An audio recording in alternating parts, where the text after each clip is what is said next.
ya uumbaji ambayo ilifanyika kwa njia ya wewe. Asante Mesaya kwa gharama kubwa ulioitoa kwa ajili ya dhambi. Asante Bwana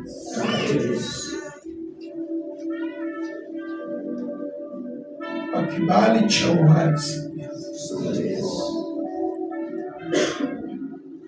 Nisimama Bwana katikati ya wana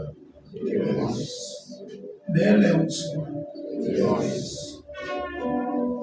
Bwana kwa ajili ya jina lako. Sijasimama hapo kwa sababu ya dini. Sijasimama hapa kwa sababu ya uwezo wa dhehebu. Sijasimama hapa kwa sababu ya uwezo wala nguvu za kifamilia. Sijasimama hapa Bwana kwa gharama ya kabila ama jamaa. Bwana ni kwa ajili ya nami najinyenyekeza kwako ili kwamba mimi niyeyuke Bwana, wewe ukapate kuonekana. Mimi nikayeyuke Bwana ndani yako, wewe ukapate kuonekana ndani yako. Iwe wewe unayenena Bwana kwa ajili ya nafsi iliyo na kiu ya neno lako, kwa roho iliyo na njaa ya ufalme wako. Bwana ukaihudumie jioni wangu, ukatuhudumie Bwana, ukatuhudumie. Siko hapa hata kwa uwezo wala wa serikali, siko hapa Bwana kwa uwezo wa kabila, dini ama dhehebu yoyote, bali ni kwa ajili ya jina lako takatifu Yesu Kristo. Ninaomba Bwana, chukua nafasi ya Bwana kwa utukufu wa jina lako, nasi tutasema pokea heshima unapofanya kazi hii, au ulianzisha na unaiendeleza kwa njia ya Bwana Yesu Kristo. Kwa Baba nimeomba. Amen.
Nasoma 6 verses.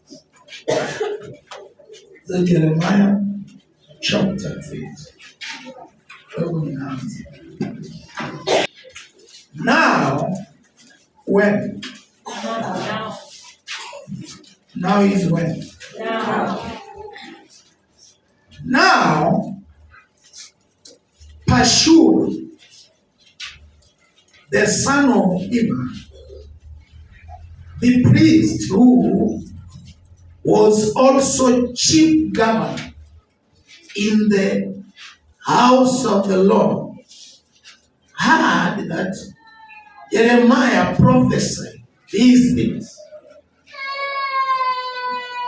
Verse 2.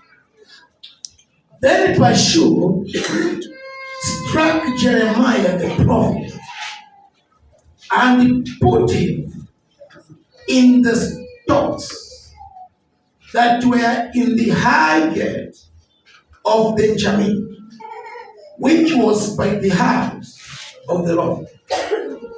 And it happened on the next day that Pashur brought Jeremiah out of the stocks.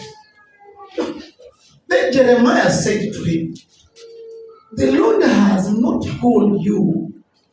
The Lord has not called you of the kings of Judah. I will give into the hands of their enemies, who will plunder them, seize them, and carry them to Babylon. And you, Pashur, and all who dwells in your house shall go into captivity. You shall go to Babylon, and there you shall die and be buried there, you and all your friends to whom you have prophesied lies. Blessed be the name of the Lord. Amen. Asante Bwana kwa neno. Asante Yesu. Tufundishe. Kwa mapenzi yako. Yes. Tufunulie siri ya ufalme. Yes. Tasema ni sasa. Jina la Yesu tunaomba. Pange viti kabla Kuhani aliyekuwa msimamizi. Anza. Basi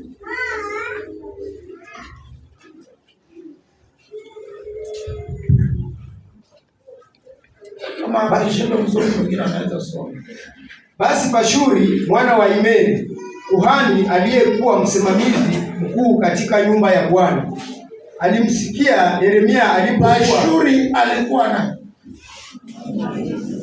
kuhani, alikuwa na ndozi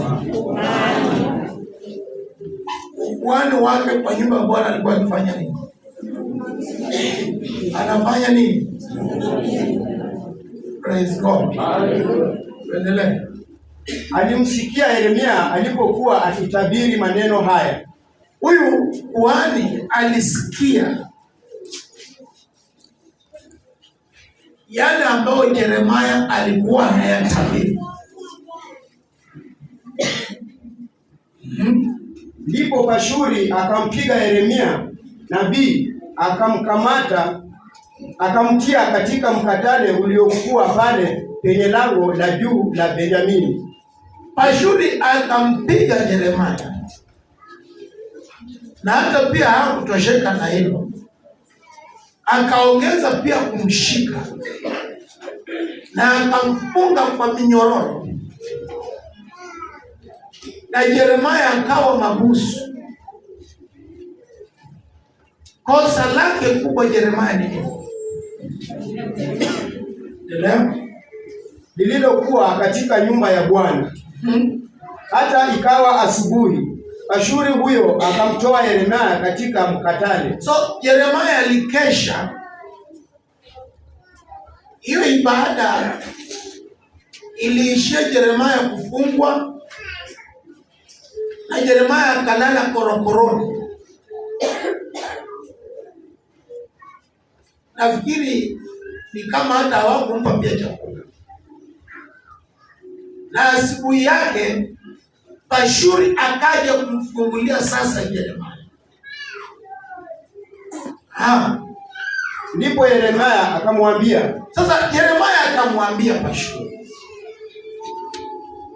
Bwana hakukuita jina lako Pashuri. Wewe Pashuri, hili jina lenye unaitwa Pashuri. Sasa Bwana hajathibitisha jina hilo ya kwamba Pashuri. You are no longer Pashuri. Hallelujah. Bali ni gori misabibu. Magori misabibu samani. Praise God. Hallelujah. Sasa Bwana amekuita magor misabibu. Ingawaje kwa kitambulisho unaitwa Pashuri. Ingawaje mamaka akikunyonyesha alikuita Pashuri. Wewe ni kuhani wa Mungu na unaitwa Pashuri.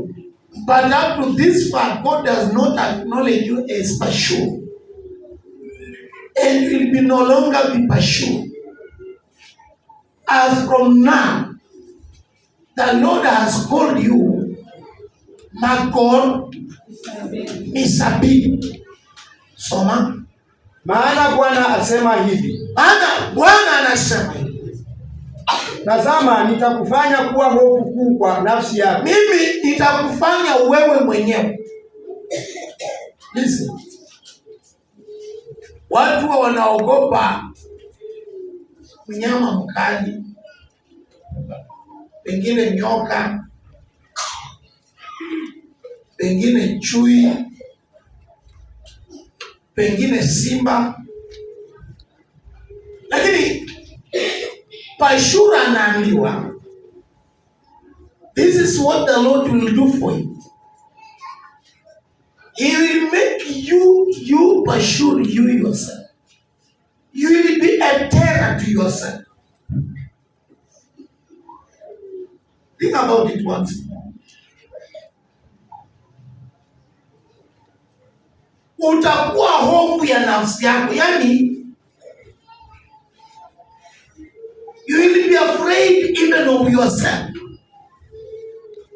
Wakati hakuna kitu kingine cha kuogofya karibu na wewe, wewe mwenyewe you will be running away of yourself. Which kind of life is that? Think about it. Angalia jambo vizuri kiroho. Nataka ufungue akili yako na ufahamu wako na uachilie roho yako. Siko hapa kwa sababu ya qualifications za kibinadamu. I'm here because of the name of the Lord. So, I'm here to declare the greatness of God. Listen. The guy anaambiwa akiwa anafanya kazi madhabahuni, akiwa na hudumu kanisani, akiwa msimamizi mwenye anatunza nyumba ya Bwana. But since now he is totally against God. He is in the church, but he is against God. He is not ready to accept anything from God. He is not ready to obey anything from God. So this is what the Lord now is declaring to this man. That you shall be a terror to yourself. Even if there is nothing to fear around. No devil, no Satan, no anything. You will remain to be a terror to your own self.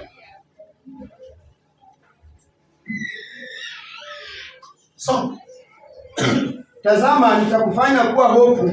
Nitakufanya kuwa hofu kuu kwa nafsi yako. Kwa nafsi yako. Na kwa rafiki zako wote. Na kwa rafiki zako wenye unapendana nao wote. Hello.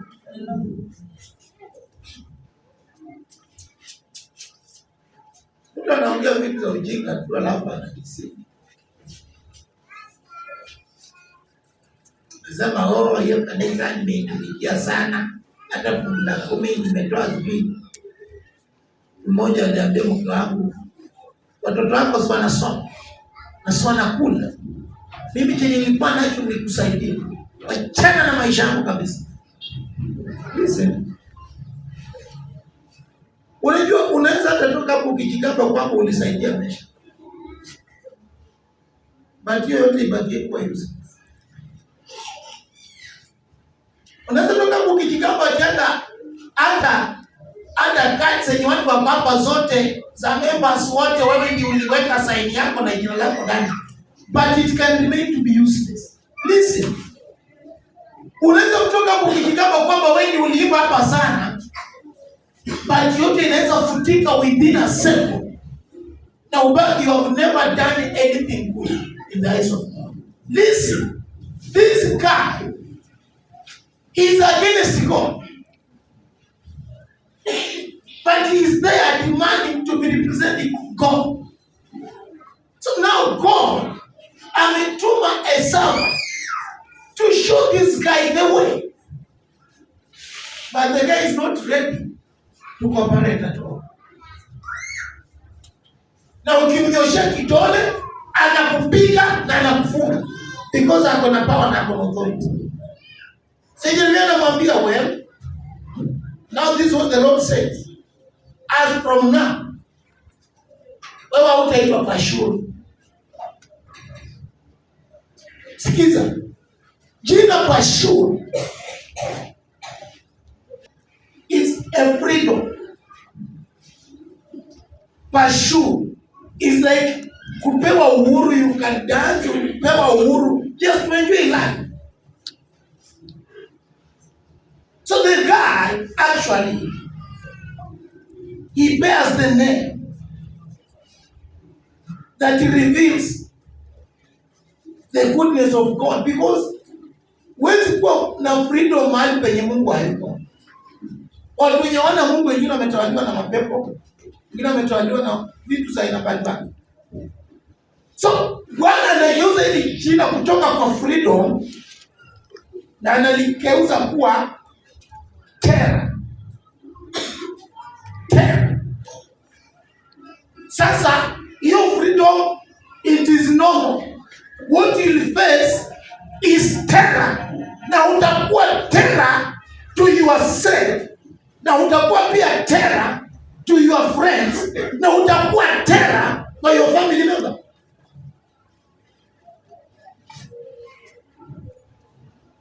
Usitamani siku moja kukutana na Israeli. Ati nabii ameenda ametabiri, alafu anamtabika na anamfunga. Anamfunga. Mungu mwenye mitumwa na Mungu. Wewe polisi wakituma polisi mmoja hapa na utandike yeye na uweke. Wewe utandike yeye na ufungie hapa na wajue umetandika na. Una expect nini? Una expect nini? Leo unajua watu zingine ndio wakienda kwa ofisi ya chief, wanaheshimu chief sana.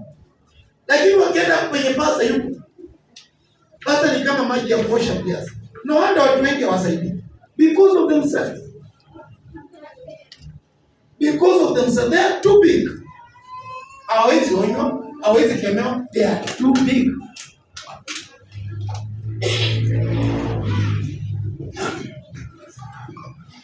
Sasa Bwana anageuza hili chini.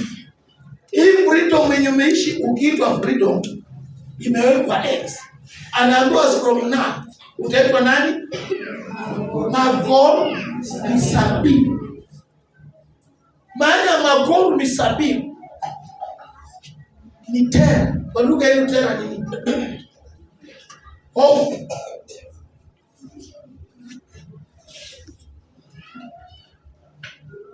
Najua kwa kwetu kuna jamaa anatembeanga na kangoma. Walipata vijana wanashika na wanatairi tute kwa hizo. Wanakujenga huko kwetu. Ni washenzi. Sijaribu kucheza. Walipata hata mzee uko na wajukuu na kwa barabara wanakamata na wanatairi. Walishika mzee mmoja kwa ile zako mpaka vijana zake wameoa. Kuna wajukuu wakubwa wanaenda shule. Sasa wakakamata huyo mzee, wanatembea na kangoma na gonga, wakigonga kangoma tu wakiwa na ukisikia kangoma anashtuanga moyo. Sasa vijana wanapotea wakisikia. Sasa walishika huyo mzee, yaani au kangoma za gonga, kila mtu anaogopa. Mzee niongea yawa takomana kipindi maro sasa yawa alikuwa bibi yake alikuwa amezaa bibi huyo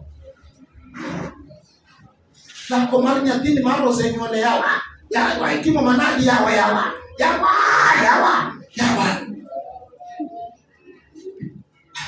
you can imagine tunapita barabara na kuta kangozi kenye amekanda kwa baba. They used to fear. Are you getting? Yaani jaribu kuonyesha vile unaweza ogopa something until unaweza jificha mpaka mfunguni, hiyo kitu yani isikufikie. Ndio naambiwa wewe mwenyewe you will be a terror to yourself. Na unataka kukaribia rafiki yako, you will be a terror to your friends. Even your friends will be terror to you.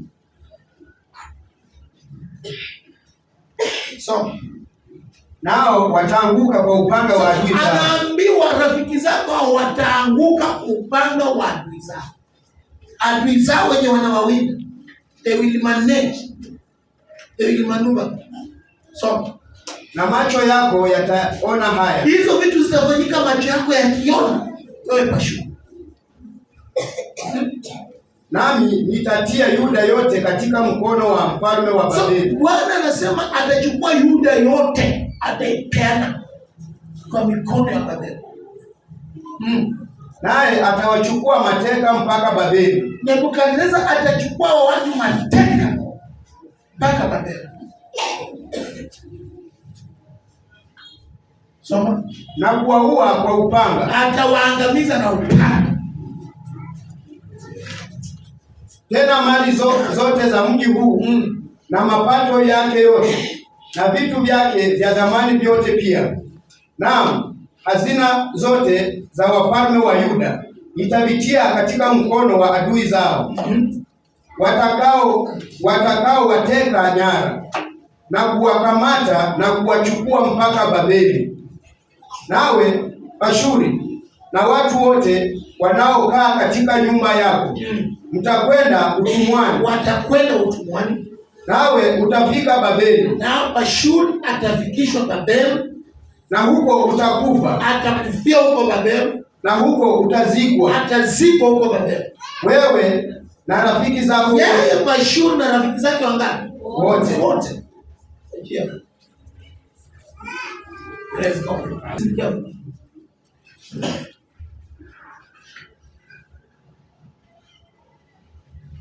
Wajawahi fanya chochote, wajawahi kuwa asha, wajawahi kuwa programa, wajawahi kuwa anything.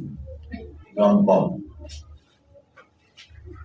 Wewe ulibatizwa tu ukangako ukalambisia kufufule, ulambisi.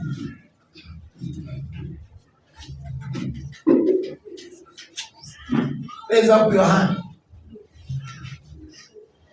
Watu wangapi hapo? Amen. Ni wangapi?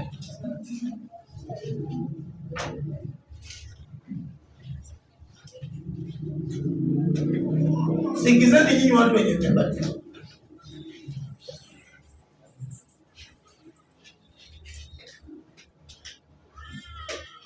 Nisikize.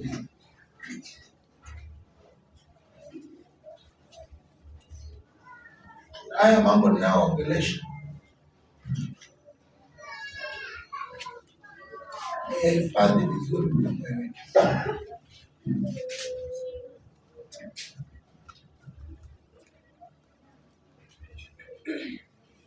Hakuna kitu ambacho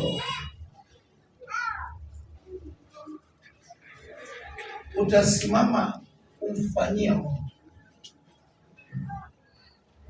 ukose kosa. In everything,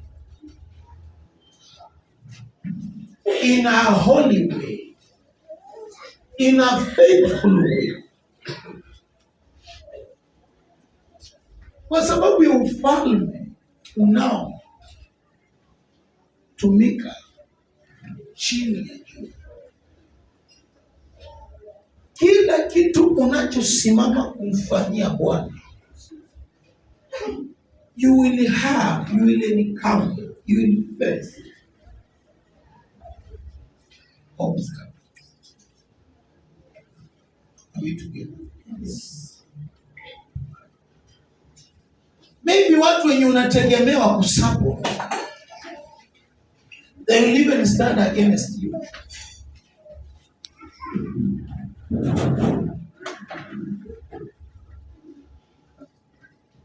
Others may not even pay any attention to what you are doing.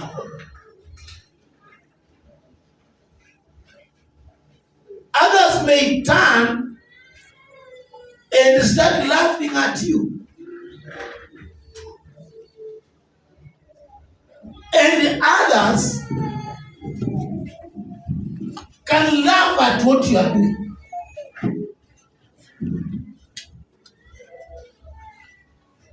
In whatever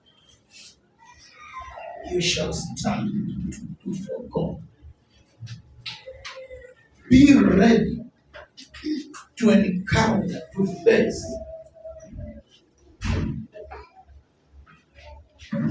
obstacles. Praise the Lord. Hallelujah. Now, hizi obstacle zinaweza kukuangusha flat until you fail completely and never even rise again.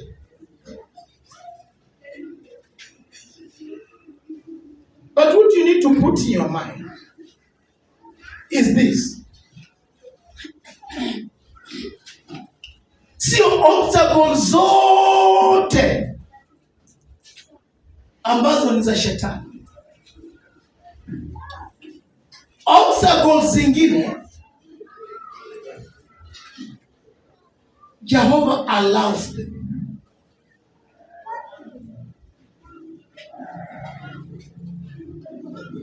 Kuna obstacle ambazo utaencounter in your faith life that God himself is behind. And the purpose of God is not to destroy you, but the purpose of God is to make you better.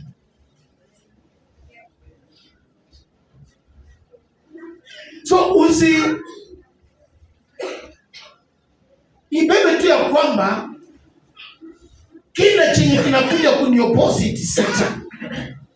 No, it is not. You are a child of God and God knows it.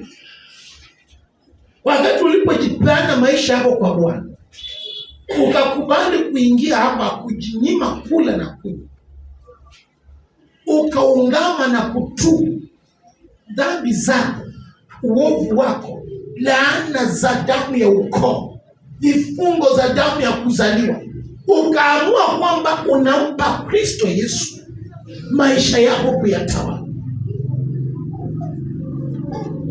Praise the Lord. Obstacles unazokutana nazo nyinginezo Bwana huziruhusu kwa kusudi la kukufanya to be better.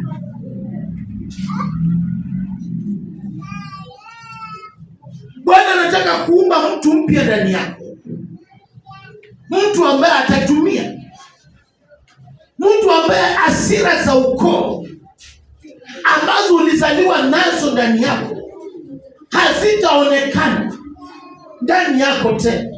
Wakati umeubiwa, wakati umekerwa, wakati adui hapa anafika against you, you always stand on the side of Jesus. You don't fight for yourself.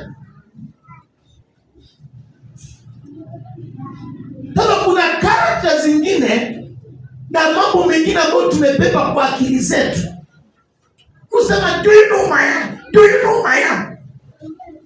Kama ulipokea Yesu Kristo, how should I know you? I need to know Jesus who is in you, because wewe mwenyewe ulikufa, na sio wewe unayeishi ndani ya mwili huu. Isipokuwa ni nani? Ni Kristo anayefanya nini? Anayeishi ndani yako. Sasa ukiniambia do you know me? Do you know me? Who are you? You are a nobody. Bado unasema, unajua mimi ni nani? Hadi ukiona mwanaume anapiga kwa nyumba anasema, unajua mimi ndio mwanaume kwa hii nyumba. Huyo ni mjinga. You can't make your marriage to be better kwa sababu ukiingia kwa nyumba yako unatangaza wewe ni mwanaume. Who doesn't know? Bali bibi yake akikuelekea alikuwa anajua anaelekea mama ama mwanaume. Do you need your husband to remind you every now and then that he is a man in the house? Praise the Lord. Which type of a man is that?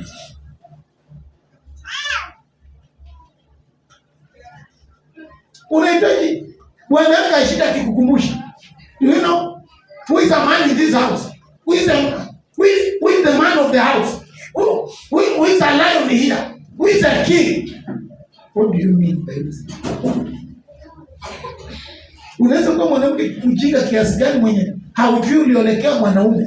Yaani ukikaa na mume wako unataka kujua uliolekea mwanamke. So mpaka aprimind unajua mimi ndiye mwanaume. Wewe unaona mimi ndiye mwanaume hapa. Wewe kwani unajui mimi ndiye mwanaume? Which kind of a man is that? He is a fool of himself.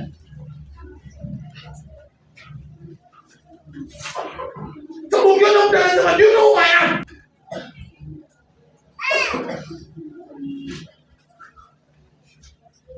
Hana Mungu karibu na yeye. Fanya to be a better person to represent him. Praise the Lord. Hallelujah.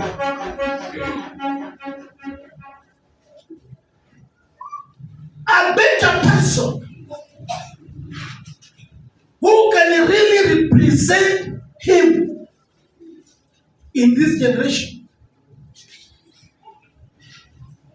Mara nyingi watu wanapokuwa wanataka mambo ikuwe nywe. Kila kitu ikuwe nywe ndio waseme Mungu wao ni mzuri. Listen. No matter what comes around, our God is on the throne and he is good. Amen. His mercies endures forever. Amen. So usikae na imani ya watu wapagani na watu ambao hawajampokea Kristo. Na watu ambao hawajui walipokea Kristo namna gani, wanapima Kristo wao na kile wako nacho. We don't measure our God with what we have. He is God even if we have nothing. He is still God and he loves us. Hata kama umelala njaa, he is still God. Amen. Na neno lake alibariki, he still loves you. Amen. Praise the Lord. Hallelujah. You can't measure God with what you have eaten and what you have not eaten. Atuwe kwa sababu ulikula muranga, Mungu wako akukulanga muranga, huyu ni Mungu gani? Who told you to measure Mungu wetu na vitu vile tunakula? Hello. We don't measure God with what we eat. Unaweza kusema hadi uko na Mungu na hata ulikipaka ng'ombe. Ona hii marashi yenye nilinunua sasa hivi, yule jana nilinunua Dar es Salaam.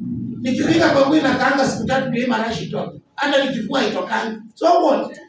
Should we measure our God with perfume yenye umejiwekea kwa mwili? Praise the Lord. Hallelujah. Listen. Wewe mtu mwenye umebatizwa, don't be a fool. Sijakana wewe hapa kukuweka kwa mafundisho hizi siku zote na uende ubatizwe na urudi hapo ukiwa mjinga. It can't work like that. Kama wewe ni wa aina hiyo, ingekuwa heri hata kama ungetoka ufuate wale wengine. Wale wenye wanajidai vile speaker za watu ziko na saini zao. Hakuna kitu kinaweza ndio kuingia kwa sababu kadi za watu ziko na majina yao. Hao watu wote kadi zao ziko na majina. So what? Yaani jina lako kwa kadi is something very simple. It makes you to be a very special man. Wewe mtu mwenye umezaliwa jana, what are you telling? Stop this nonsense. Stop this stupidity. Stop this foolishness. Why should you boast because of something? Listen. Praise the Lord. Hallelujah.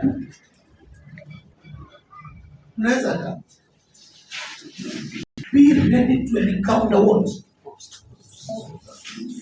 Be ready for that. Mimi naweza kukuambia hapa ufanikiwe na uondoke. Na ukiondoka nikipiga simu ukatae kushika. I understand. Hautakuwa wewe ndio wa kwanza. Unafikiri wewe ndio utakuwa umetangulia? Tunaweza kukuombea hapa Mungu akusaidie kwa kazi yenye unafanya. Upate pesa ununue gari. And we love that. Ukishanunua gari unakuwa a very big man. A very big man. Ambaye utoshei kanisa watu wenye kanisa yenye haina parking au utoshei hapo. You are a very big person. Why? How did you reach there? Uko na gari. Basi mwenye ajui vile insurance inalipwa. Anaweza je kukupasta. Basi mwenye ajui parking town inalipwa pesa ngapi? Ajui parking ya town, parking ya personal town ajui vile inalipwa. Ajai kodisha hata Uber aende nayo ushago. Atakuwa ni pastor wako. Then ikifikia hapo you are too big, I understand that. Tunaweza omba na wewe Mungu akufungulie njia. Na kuna watu wengine hapo wa shida. Hatuwezi kosa wajinga wawili watatu hapa. Mwenye atakuja kukudandia kila saa kupitisha sijui ni rent, sijui ni nini. Wanafikiria umeokoka na hujaokoka. Mission yao haipa sana.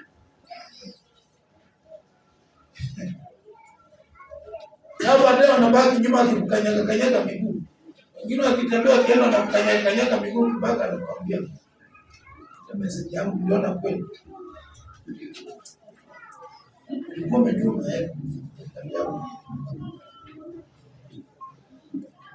sasa umekuwa kama MCA kanisani. Alafu kija kanisani kwenyewe ati utambuliwe. Hao watu wenye unalipia rent ndio wenye wanafanya vitu kanisani. Wao hata uwezi kupewa hata. Tunaweza omba na wewe. Na uingie ndege. Na uende unafikiria ni wewe wa kwanza. Unadhani ni utakuwa wa kwanza? Ukishaenda mmoja aliniambia akiwa kule wenyewe wanakuna kaniambia mimi sasa nimehama kanisa. Kwa sababu akaniambia sasa amehama hii kanisa ameenda kanisa ingine. Kaambia kuna kanisa. Ati amehama kanisa. Yanafanya nini? Elevo. Sabini sijui na 8 sijui. Sasa akahama kanisa. Na kwenye alitoka pasta mwenye alitoka kwake alimlaani. Na bwana. Bana pasta yule. Walifanya pasta bana. Pasta alilia machozi akasema hawa wataniondoa. Akija pale nimweka kwa funga more than 7 times. Amekula pesa za makanisa zaidi ya 4. Mpaka kanisa hizi kazo za Jerusalem lakini si ile Jemari. Amekula pesa mpaka zile. Hapa alilia sana hapa. Alilia. Mpaka hata akajoin praise and worship. Akishafanikiwa fungu la 10 nafikiri alikuwa mwezi mmoja au mwezi. Kaniambia amehama kanisa. Ndio God bless. Ndio watu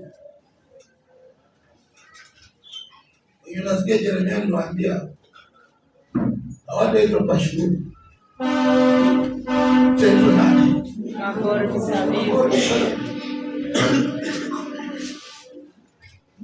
Tunakutana na wewe hata ndoa yenyewe hauna. ilisambaratika, haiko. Nimekuweka kwa maombi, nimefunga, nimekuweka kwa maombi. Wewe mwenyewe hata nimefunga, wewe haufungi. Uje hapa saa 11. 11 zinapata hapo kwa mlango na kuweka hapa ndani na kuombea. Ndio yenyewe kisharudi pamoja, mnakaa na bibi yako. Mnaambiana ile kanisa sasa. Hadi kwa sababu mko na pesa mnataka muendeke babu kuchoma nyama. Na sasa kanisa haifanye.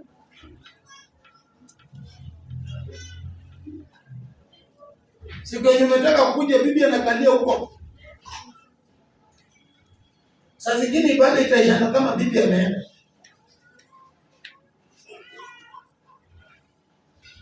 Hujawahi jua. Kuna watu wanakujanga hapa na nguo hizi marinda zenu. Wakiwa na nguo nyingine kwa kibeti. Mtu yuko na hii kitu imeraruliwa hii iko kwa kibeti. What is that? Let's go. Ako na hii kitu imeraruliwa hii. Anakuja hapa tuna dance na amevaa nguo refu. Start. Alafu akitoka hapo utashanga hiyo siku kabla afike kwake. Anafika kwake akiwa na nguo nyingine. Now what is that? Sio kuja tu na yako vile unakuwa uko nani. Wewe kuja na hiyo long yako, what's wrong with that? Kuna mtu atakutoa kulazimisha uvae anataka. Praise the Lord. Hallelujah. Sasa ibada inaisha kama bibi yako na watoto wale wameenda. They are not around. Yani you are trying to show us how special you are. How special. You know. Unaona vile tuna dance hapa. We are a family. Are we together? We are a family. We are a family. Hatuwezi kuafford kudance na wewe hapa namna hii. Alafu ati kitu mbaya ifanyike kwako kama kitu kizuri. Ati sasa tukae. Tukidance na wewe hapa namna hii. Ukipanda gari. We want to celebrate together. Praise the Lord. Hallelujah. Tubebe kwa hii gari yako. What's wrong with that? Tubebe kwa gari yako. Waje watoto wetu watandie gari yako, wafurahie gari yako. Mungu akuongeze daraja upate gari nyingine. Sasa wewe unaama hapa ni umepata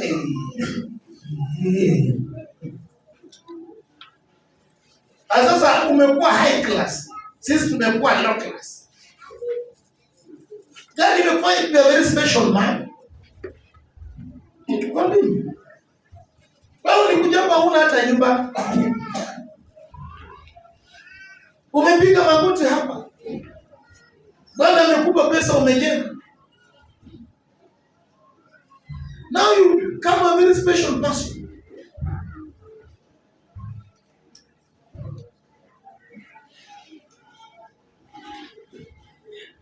Na kama kuja hapa kama mkono imeganda inaenda namna hii.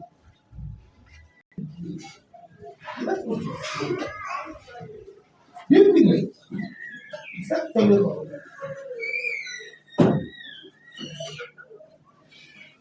Listen.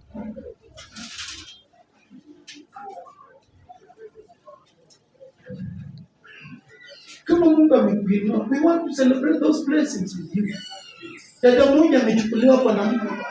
Huyu dada alifungwa, aligopa uchawi yote. Alienda kufanya kazi na Amerika, alimtafutia kazi nyingine umeona. Yeye alienda akafanya hiyo kazi, alafu tumbo ikaanza kuuma.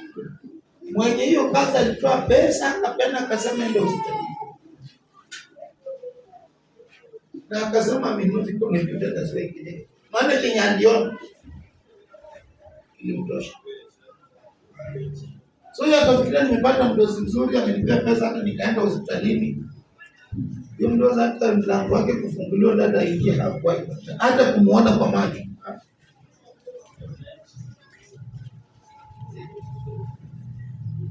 Walifunga kila kitu mpaka damu yake. Ifungiwa kwa Uganda. Bwana amemfungua hapa. Hapa. Na tukasema wapende ama wasipende anaolewa. Praise God. Na tukaambia kama tunaomba Mungu mwenye ako hai, ikiwa Mungu mwenye tunatumikia is a living God, kama kweli yani kama kweli hakuna kitu kingine, wote tunaombaga only God and God only, anaolewa. Ainza akasema hakuna. Haiwezekani. Tukasema ataolewa. Ikiwa ni Mungu tunaabudu. Ainza, wewe unafanya nini? Sasa mimi niko wakati wa kuolewa. Haijani miaka mingi. Ni muda kidogo sana. Sasa tulikuwa tunapanga kila mtu hapa tuseme mtu atoe chenye anaweza toa. Tunataka tukonge hii ngoma yetu mpaka wapi? Sasa ndugu naye alikuwa, huyo ndugu alikuwa aliwajana bibi kitambo. Sasa tukijaribu kusema hata ngoji. Tumwambia hata kwa kilio ngojako kidogo, ngojako. Ndugu akutaka hiyo. Sasa tulisikia tumeumia. Tulitaka kucelebrate with the heart. Tulitaka tusherehekee na yeye. Praise God. Kwa tumefikiria Mungu mwenye tuchanga kama ni gas tununue. Basi unaona hapa kamkuja. Zinauza bei rahisi hizi matamu. Tuweke mdude kwa gari. Ndugu akasema hapana. Wacha tu. Dada akamwambia umekuja kitu kidogo. Tuambo kanisa. Yes. Wakati Mungu anakubariki, we want to celebrate with you. We are one family. You can imagine at the root of your president na wakalikini wakienda kusherehekea. What kind of a president is that? We want to celebrate with you. Are we together? Kumbe na wewe wakati Mungu amekubariki umekuwa too big. Hautaki Mungu karibu na wewe. Ati umebarikiwa. That is foolishness. That is foolishness. Wenye tunaomba na nyinyi wenye mnataka kuolewa, God bless you. Na mkipata watu wenye tena wako na mbio sana, wako dry sana hivyo na wamechimuka wanataka wenda haraka, mtu kubali. Sasa tutafanyaje? Hatuwezi walazimisha. Sasa ndio ni watu wangapi? Sisi tunasherehekea, tunawasherehekea. Lakini hapa sasa mwenzako wako haraka. Sasa hatuna vile tunaweza kufanya. Kwa kila kitu yenye utafanya kuna option. Lakini as a Christian, learn to challenge everything that it normally comes to challenge. Challenge kile chenye kinakuja kuchallenge in a godly way. Usitumie akili zako za kimwili na nguvu zako za mwili na uwezo wako wa masomo na wa pesa kuchallenge any challenge na kuchallenge. Because unapaswa kujua Mungu pia anatumia hizo challenge kukuprepare for the future. Mungu anakutrain kwa ajili ya kazi yenye anaandaa ufanye pale mbele. God anakutrain wewe. Praise the Lord. Hallelujah. Na Mungu atakutrain na kila aina ya challenge. Usifikirie tu kuwa na Mungu ni vitu kwenda anywhere ati sasa you have God. Zinaweza enda anywhere na wakati hata Mungu hayupo hapo. You should know that. But challenges may be there. Learn and train to challenge challenges. Because wakati utakapo challenge a challenge, everything will change. Na ukiruhusu challenge kuchallenge na ikuchange wewe, if it is for God, then it is good. Praise the Lord. Hallelujah.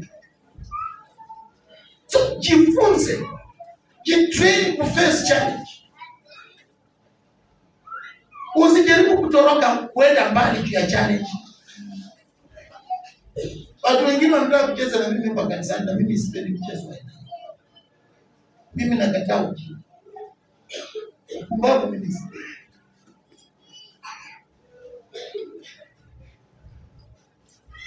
Nimeita washirika, nikamwambia wewe nataka kuona wewe na bibi yako.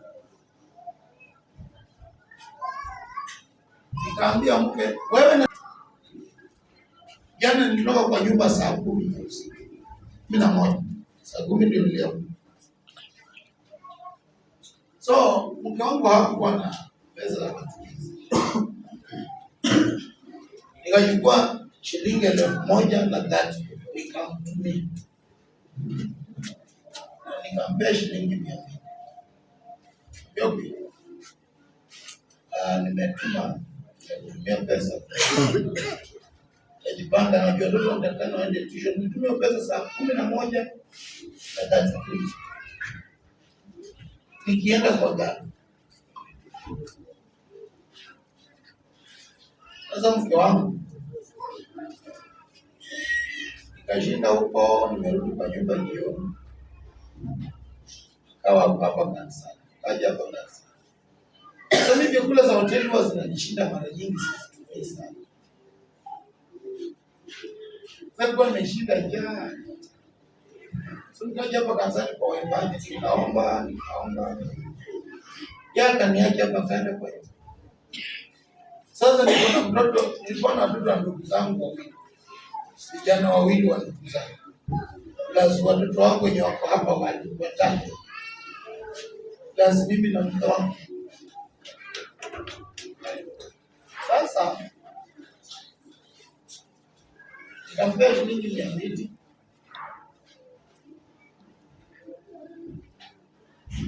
Nikamtumia 1,000. Sababu watoto wanataka education. Tena pale vile watakula breakfast lunch. So nikatoka. Sasa nikaenda. Kwenye ninaenda akipiga simu hata siwezi shika. Labda tukitoka kidogo naweza shika. So yeye pia hakupiga simu. So vile nimekuja hapa saa 12 nikaomba. Kutoka hapa saa 3 kutoka kwa nyumba saa message of family return. Uta understand call visivyo, utaishi ukingangana kwa vitu zenye hata Mungu ashashughulikia. But wewe utaishi ukisumbukia vitu zenye already God has provided. But kwa sababu umepata message in a wrong way, then you miss out.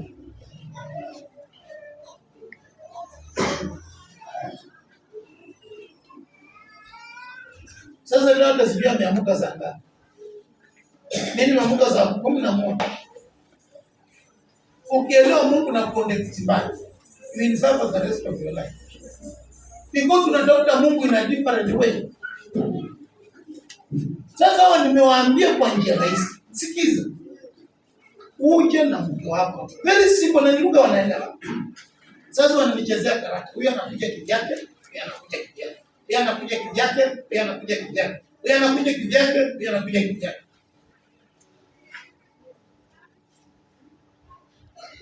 Sasa nikiwa hapa, mmoja ananiambia unajua mwenzako ametoroka. Ametoroka? Yeye amaliza ibada. Ametoroka aje? Nimeenda kwenye nyumba nikakuta amehama aje.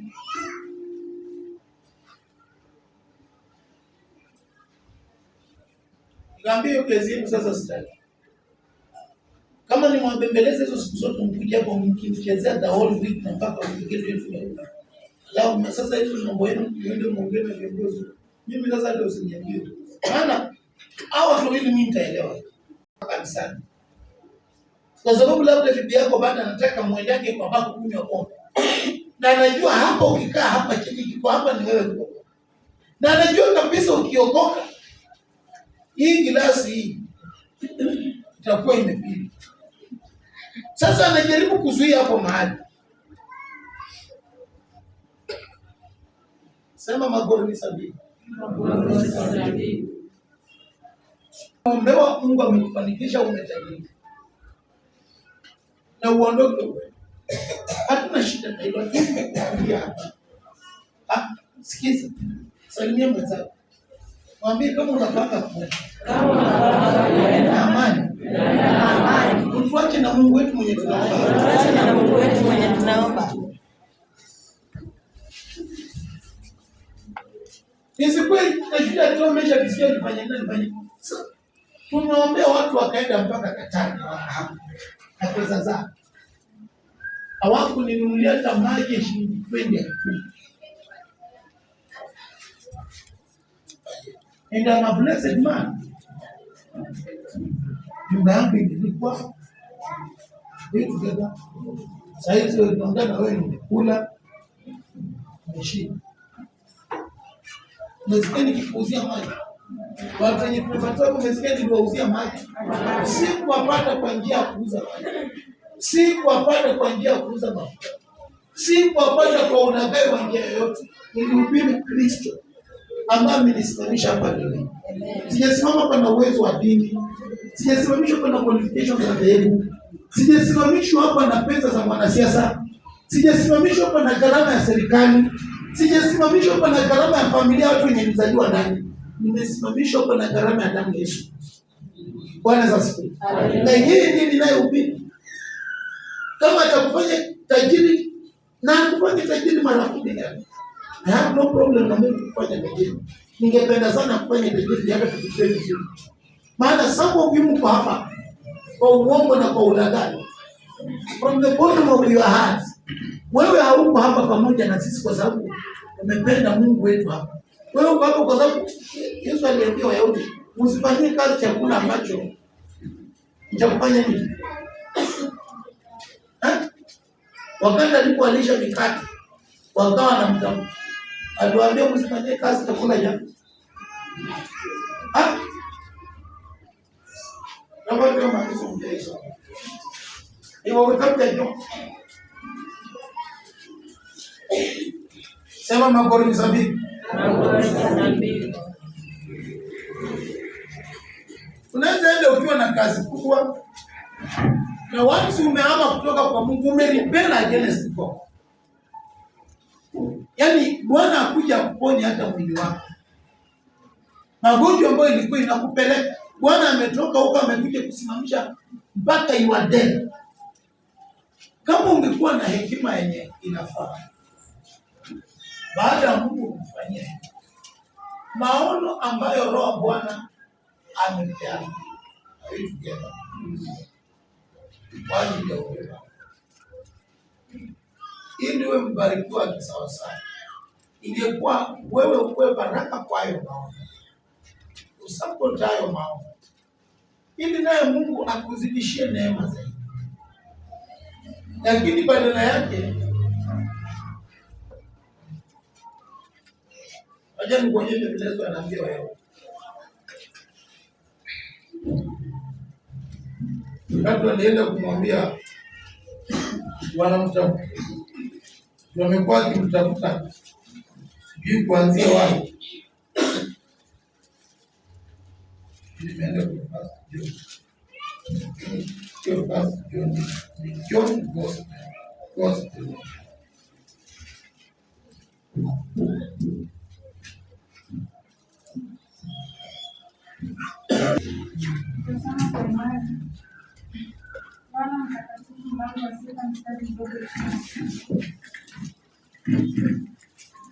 Nasema, Yesu akajibu akasema, amini amini nawaambieni, ninyi mtanitafuta si kwa sababu mliona ishara. Yesu anaambia mnanitafuta, lakini kunitafuta kwenu si kwa sababu eti mmeona ishara, bali kwa sababu mlikula ile mikate mkashiba. Unajua walisha wangapi? Ile mikate ililiwa na watu wangapi? 5,000. Hao walikuwa wanaume peke yake. Wanawake na watoto hawakuhesabiwa. And for your information, wanawake na watoto hata hapa tukihesabu wengi ni kina nani? Wamama walikuwa wengi, wakaona so hao watu walikuwa more than 10,000 for your information. Walilishwa samaki ngapi? Mkate ngapi? Sasa hapo walifurahi na walitafuta Yesu na bidii sana. Walimtafuta na bidii. Lakini walipompata Yesu akaambia, nyinyi hii kunitafuta, mmenitafuta hii. Umeanzia verse 26. Nafikiri ungeanzia 22. Yohana 6 mstari mdogo 22 inasema, siku ya pili yake mkutano waliosimama ng'ambo ya bahari waliona ya kuwa hakuna mashua nyingine huko ila moja. Tena ya kuwa Yesu hakuingia katika mashua ile pamoja na wanafunzi wake, bali wanafunzi wake walikwenda peke yao. Walakini zikaja mashua nyingine kutoka Tiberia mpaka karibu na mahali pale walipokula mikate. Wakakuja hapo kwenye walikulia hapo. Najua magunia ilikuwa imeokotwa yenye ilibaki ilikuwa ngapi? Najua magunia ilibaki ngapi? Sasa wakarudi hapo kwenye walikulia mikate, hapo ndio jamaa alirudi. So basi mkutano walipoona ya kuwa Yesu hayuko huko, wakaona huyu jamaa sasa hayuko hapa. Wala wanafunzi wake sasa imeenda haja. Hata wanafunzi tena hawako hapo. Waliingia mashuani wenyewe. Wakaenda Kapernaumu wakimtafuta Yesu. Sasa walitoka wenyewe wakajilipia mashua waende Kapernaumu.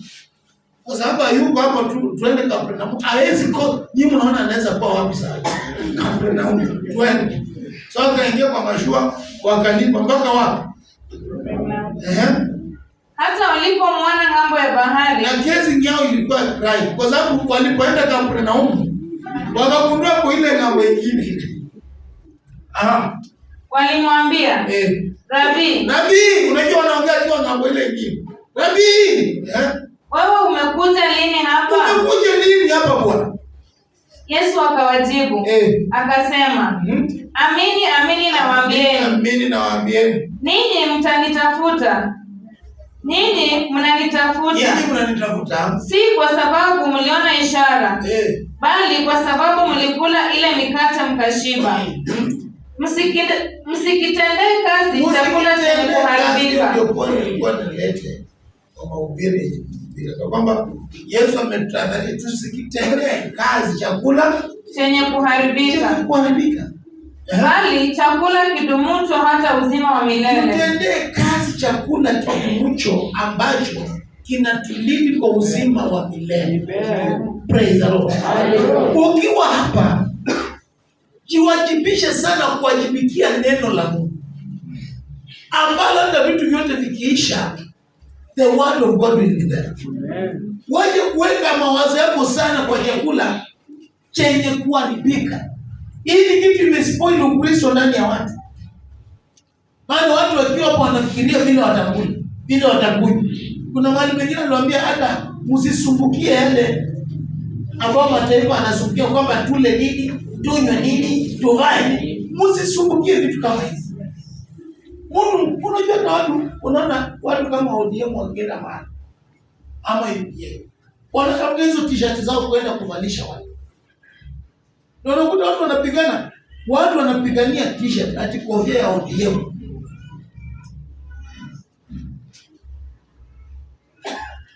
Mtu mzima mwenye ananyoa ndevu ameenda kupigania cape yenye ni ya orange na imeandikwa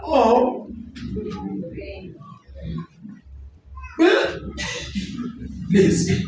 Yesu aliambia wanafunzi, msisumbukie vitu za aina hii. Bwana, ukishaweka hizi vitu mbele, nataka kola. Najua nikiwa na kola nikisimama pale mbele ya watu wana. Nimeenda hata nyumbani watoto wenyewe wameokoka, mimi nikirudi. Wameokoka kwa primary hapo. Wanajiita maapostoli. Sasa kwa mitandao maapostoli saizi. Na ukaulizwa ya apostoli, nitajie majina 12 ya 12 disciples of Jesus. Wale ndugu zako siweza kumekuwa among them. Taja 12 majina. Kuna news ilikuwa inaonyeshwa KTN. Bishop wakawa naitwa na kuwa taje. Nasema na bishop. Mtu anataja ya kwanza, ya pili, ya tatu. Anajifanya anapeka makamata. Anapotea kwa jukwaa. Bishop zaidi ya 15 hawakuweza kupata 10 commandments. Mwingine alisawata ya kwanza na kuanga gana akaanza kuuliza mwenzake na bahani. Archbishops. Watu wanaitwa apostle, lakini ukamwambia nitajie majina mangapi? 12. Atakutajia Simon Peter na Judas Iskariote na Thomas. Hao wanajulikana sana. Huko kwingine ni giza. Hebu soma. Msikitendee kazi chakula chenye kuharibika. Salimia mwenzako mwambie usikitendee kazi chakula cha kuharibika.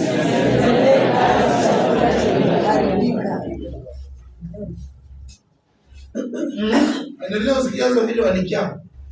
Bali chakula kidumucho hata uzima wa milele. Fanya kazi na chakula kidumucho ambacho kinadumu hata uzima wa milele. Ambacho mwana wa Adamu atawapa. Kwa sababu huyo ndiye aliyetiwa muhuri na Baba, yaani Mungu. Basi wakamwambia, tufanyeje ili tupate kuzitenda kazi za Mungu? Yesu akajibu akawaambia, hii ndiyo kazi ya Mungu, mmwamini yeye aliyetumwa na yeye. Wakamwambia, so kuna watu wanaweza kuja church ili wapate kazi, ili wapate ndoa, it is really good.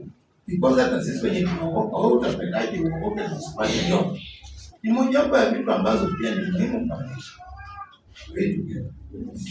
Lakini Kristo anatuhimiza zaidi sana kazi yetu ambayo inafaa kufanya. Tunapaswa kufanya kazi kwa ajili ya chakula kilicho ambacho yeye anatupea. So wewe ukija kupata kazi na utoroke, I understand those things. Ukuambia uponywe na utoroke, that's not a big deal. Sisi kushukana na wewe, ile ndugu Mwenyezi aliponya hasa aliendanga wapi?